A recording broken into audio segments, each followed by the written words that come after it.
My name is Intellectual Property Rutledge Collar, but you can call me Al. As a graphic designer, most of the work that I produce doesn't ever get used. Such is the nature of my profession. The client wants to see 10 different options for any given project, but they're only going to pick one at the end of the day. So, what happens to all the rejected pitches and unused designs? Some professionals in my field just throw their unused artwork in the trash after the job is over. I think we can all agree that's barbaric. Here at the Intellectual Property Ranch, we believe that even the worst ideas deserve a second chance, and that's where you come in. Right now, we've got so much intellectual property that we're running out of hammer space here on the ranch. That's why we've decided to release 5 of our classic cartoon stock art designs into the public domain for free, Creative Commons License 0. Here I go. I declare the following 5 cartoon designs are hereby in the public domain. There's no official legal way to enter intellectual property into the public domain, but I think that should do it, right? And I've also included a release that you can download along with the images, link in the description. That's right, now you can do whatever you want with these stock characters, and I can't stop you anymore. No one can stop you. You're unstoppable. The only limit as to what you can do with these characters is your imagination. All right, let's meet these cartoons and see if we can't, together, ourselves, imagine some fun new ways to capitalize upon them. Sprinkle Frosted Donut Girl. Sprinkle Frosted Donut Girl was originally designed as a potential mascot for a local cafe, and they passed on Donut Girl. And I think that was for the best, because this character has so much more potential than just being some mascot for a cafe. It's a powerful image that I accidentally kind of stole from Neutral Milk Hotel, but I think I made it my own. And now, I'm making it yours. Sprinkle Frosted Donut Girl, she just radiates energy, doesn't she? She's caffeinated, she's sugary, and she's bright yellow. She's an avatar of consumption of fast-burning fuels, but she's elegant and poised. She's bouncy, but she isn't jittery. She's spiritual, but she's not religious. Between the bitter coffee in her hand and the sweet glaze upon her brow, she is a symbol of the union of opposites, the harmony of yin and yang. Or, here's an idea that I just had. Forget everything that I just said and put Sprinkle Frosted Donut Girl on a t-shirt that says, Breakfastential Crisis. That's money, right? That money just makes itself. Wow, I kind of want to take Sprinkle Frosted Donut Girl back now, but no, it's fine. You can have her. Public domain. Goat Wizard. Goat Wizard was created as a character design for a mobile game, but it got rejected by the developers for being too satanic, even though Goat Wizard is not satanic. He literally doesn't worship Satan, and I tried to explain that to the developers multiple times. Despite his outward appearances, Goat Wizard is actually a committed Lutheran. He's so active in his community that he can be a bit condescending about his own piety at times. He's always referencing Luther's 95 Theses, but out of context, and he just sort of expects everyone else to know what he's talking about. And it's like, Goat Wizard, the rest of us don't have a strong opinion on the doctrine of justification that Scripture is the final authority on all matters of faith. That just doesn't come up in most of our day-to-day activities. It's not relatable, but it's also not satanic. So, like I said, I explained all of this lore and backstory to the developers, but Goat Wizard still got dropped from the game for some reason. Their loss is your gain. Goat Wizard can now be whatever you want him to be. He's sure to spice up any fantasy adventure or commercial product design. You know what industry is particularly vulnerable to a reformation right now? You didn't hear this from me. Actually, you can quote me on this. The oats industry is a ticking time bomb right now. The market leader, the Quaker Oats guys, they're all frauds. They aren't Quakers, and they never were. The company was founded on a lie. You can look it up. Those oats are milled in sin and darkness. They're instant, sure, but at what cost? When the Quaker Oats scandal finally breaks and the popular hot cereal community is forced to reckon with itself, Big Oats is going to be up for grabs. Is the breakfast scene ready for a bold new leader? Goat Wizard has 95 reasons why the answer is yes. Guilty Turkey. Right on. So Guilty Turkey is one of my least favorite character designs of all time, and I'm thrilled to get rid of it. In my defense, I gave the client exactly what they asked for. A regional lunch meat distribution company commissioned me directly. They wanted me to help them sell a new smoked turkey product, but they wouldn't let me consult on the mascot design. They had a very specific vision for what they wanted me to realize. I was the third designer they'd contacted to bring this monstrosity to life. What they told me they wanted was a classic cartoon turkey with a guilty, shameful grin on its face. Because that way, they said, customers wouldn't feel bad about eating him because he's obviously done something wrong.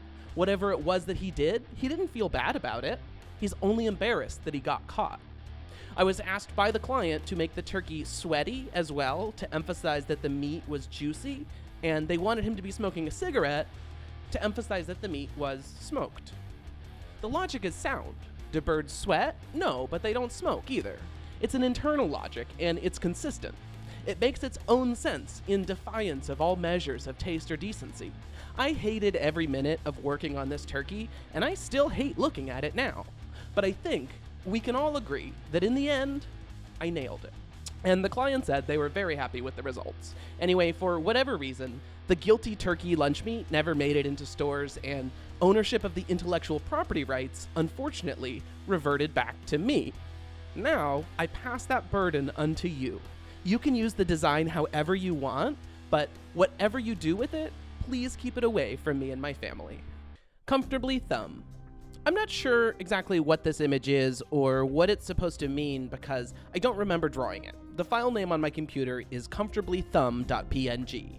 On the one hand, it's a vaguely optimistic image. The character is clean, he's shiny, he's well-dressed, and he's gesturing towards the idea of a thumbs up, which is ostensibly a good thing. But he's also eating his own thumb, which, that seems bad, right? That's a pretty horrible thing to be doing for any reason whatsoever. But we take in his expression, and this weird fellow seems totally resigned to his fate. Comfortable even.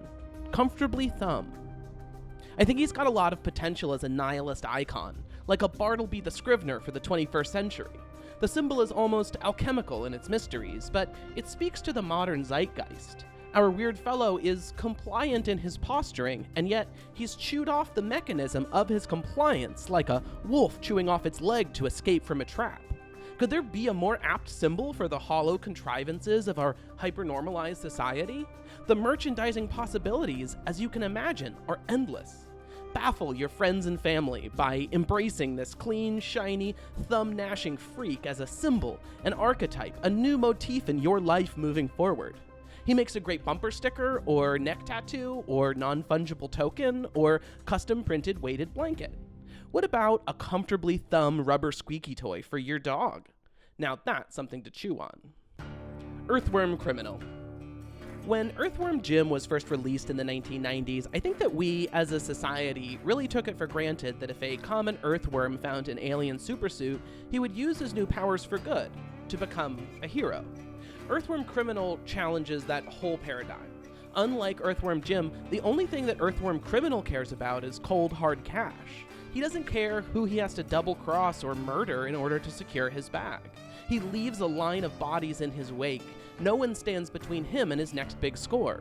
This isn't some light-hearted worm cartoon concept for babies. No, Earthworm Criminal has the potential to be a dark, no-holds-barred look into the American outlaw underground if one of the outlaws was an earthworm wearing an alien supersuit. Anyway, for some reason, our pitch didn't get a lot of traction with the Baltimore County Spring Children's Theater Festival, and they gave me 3 reasons why they were going to pass on the show. 1, they said Earthworm Jim isn't culturally relevant anymore. I can see where they're coming from, but I also don't think that it matters because Earthworm Criminal stands on its own merits. 2, they said Earthworm Criminal isn't a good play on words, it's barely a pun. And that's fair.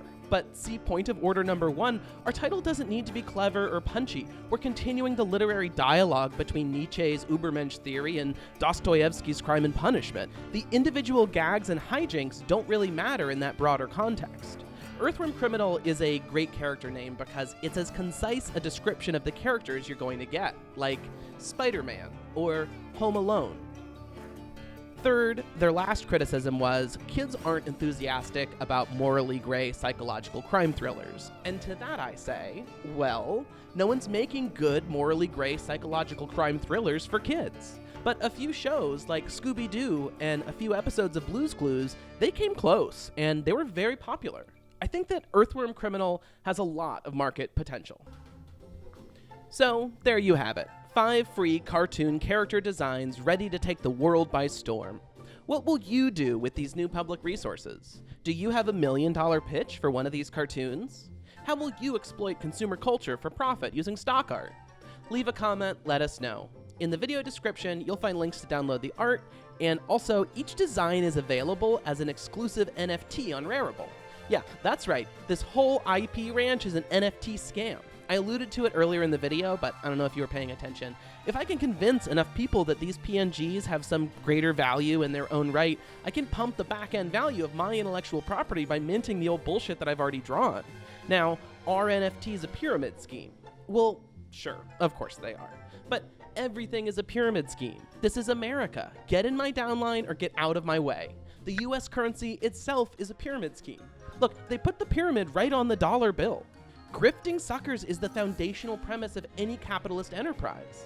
It really makes you wonder, was Earthworm criminal right? Anyway, morally gray psychology aside, I think we can all agree that the NFT is like the modern day version of the ancient cuneiform tablet. The transactions that get recorded on the blockchain will live eternally in history, preserved for all future cultures to better understand who we were in the roaring 2020s.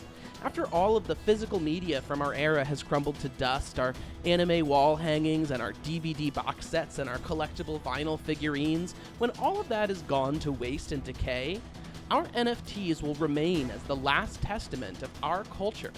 The blockchain is a direct continuum into futures beyond our imagination, and the NFT allows us to participate in that conversation. In this way, an NFT marketplace like Rarible is as close to communion with the infinite as can be held in any church or temple.